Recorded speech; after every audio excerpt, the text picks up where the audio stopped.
Salam ma famille, c'est Green Data, j'espère que vous allez bien. Alors les gars, je vous le dis, Brahim Diaz, il a aucune chance de jouer dans l'équipe du Maroc. À un moment donné, le mec il s'appelle Diaz. Pour moi, il a plus de chances de jouer dans un film mexicain que dans l'équipe du Maroc. Surtout qu'en plus de ça, on va pas se mentir, c'est pas comme si... Allô? T'es sûr? Mais il mange du porc. Bon, ok.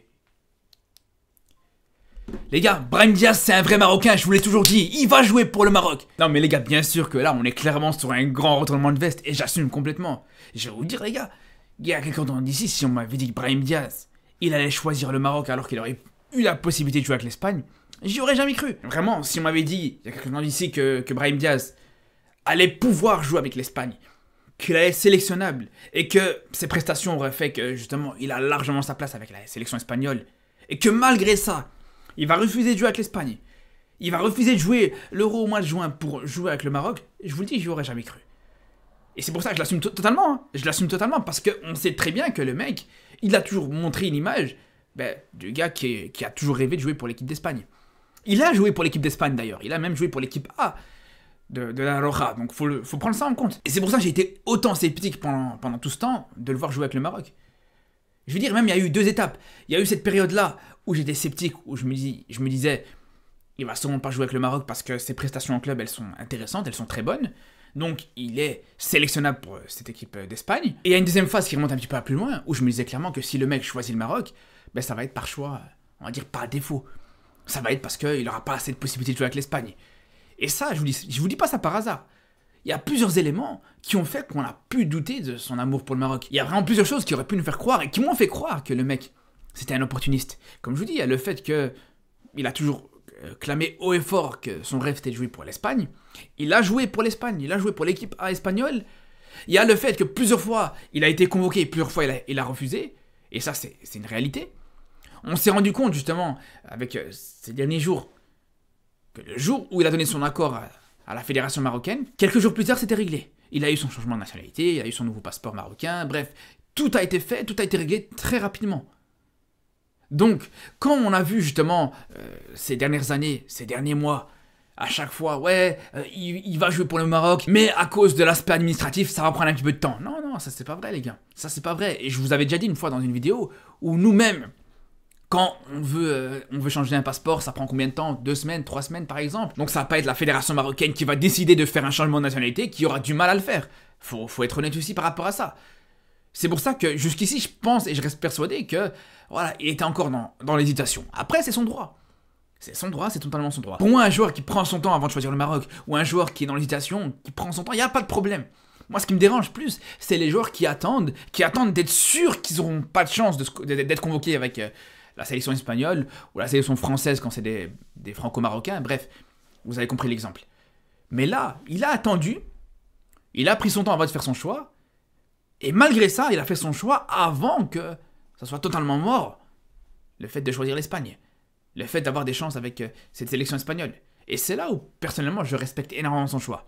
Même si, comme je vous dis, il y a plusieurs éléments qui auraient pu nous faire croire que le mec, il n'allait pas forcément faire ce choix-là, que le mec avait l'air un petit peu opportuniste, etc.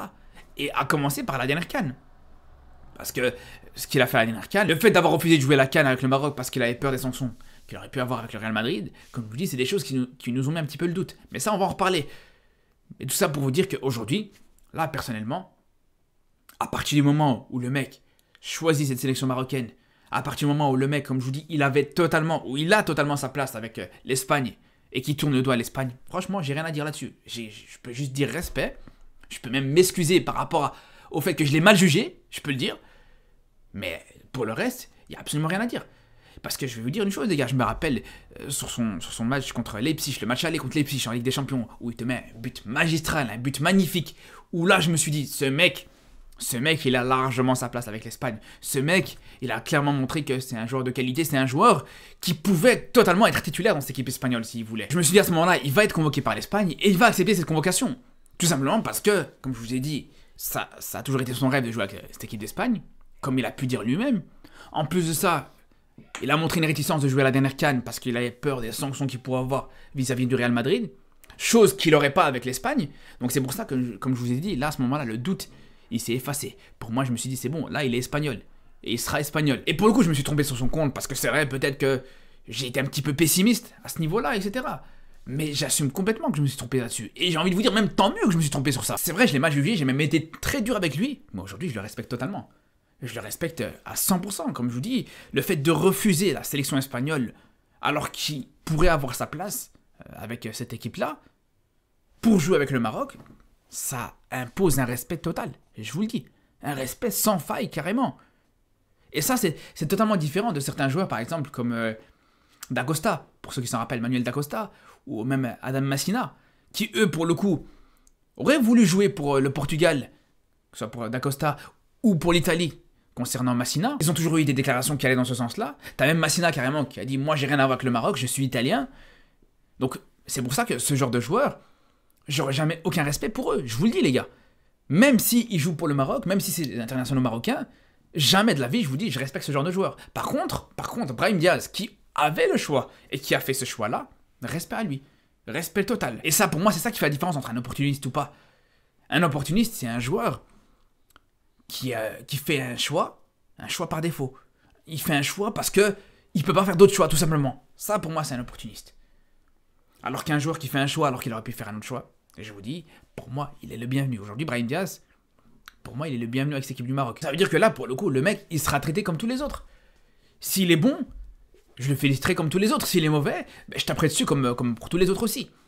Pour moi, il n'y aura pas de différence à ce niveau-là. Après, sur son niveau, sur ses chances de s'imposer dans le football africain, ça c'est, je pense, une autre question qu'on abordera peut-être un jour ou l'autre. Mais après, il y a quand même quelque chose d'hyper important à prendre en compte. C'est qu'en soi, sur la dernière CAN, quand il a refusé de jouer cette CAN avec le Maroc, là, il n'était pas encore international marocain. Donc je préfère qu'il repousse un petit peu son choix d'être international marocain, quitte à ne pas jouer cette CAN, plutôt que d'accepter de dire, voilà, j'accepte de jouer pour le Maroc, mais je ne joue pas cette CAN, ça c'est clair.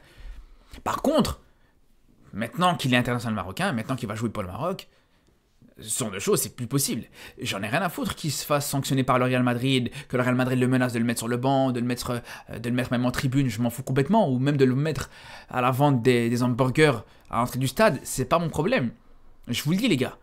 Maintenant, là, il a choisi le Maroc, j'espère maintenant qu'il va pas commencer un match sur deux à rester avec cette équipe du Real, qu'il va commencer un match sur deux à simuler des fausses blessures, il aura des gènes, etc. Non, ça, on s'en fout, les gars. Aujourd'hui, je vous dis, on l'accueille à bras ouverts, mais on espère que il sera totalement impliqué avec cette sélection. Et ça, c'est hyper important. Et c'est vrai que sur la prochaine CAN, je pense que c'est la solution de la facilité. Le mec, il va jouer cette prochaine CAN, c'est sûr et certain. Elle sera au mois de juin, juillet, même plutôt juillet, août. Il n'y a pas de problème. Par contre, quand on reviendra à la CAN 2027, après la Coupe du Monde 2026, quand ce sera une CAN qui sera sûrement en mois de janvier, en Ouganda, en Tanzanie, au Kenya, là, j'espère qu'il va pas parler chinois. Là, j'espère qu'il sera présent aussi. Après ça, bien sûr, on est encore très loin. Mais tout ça pour vous dire que voilà, il a beau jouer au Real Madrid, il a beau jouer n'importe où, il sera traité comme tous les autres joueurs, ça c'est sûr et certain. Mais bon, on va suivre ça de toute façon avec beaucoup d'attention. On a hâte justement de voir la liste, l'annonce justement de son nom dans cette future liste. Je pense qu'en plus de ça, ça sera sûrement jeudi. Bien sûr, on aura sûrement l'occasion de leur parler, donc je vous dis à très très vite et surtout d'ici là, prenez soin de vous.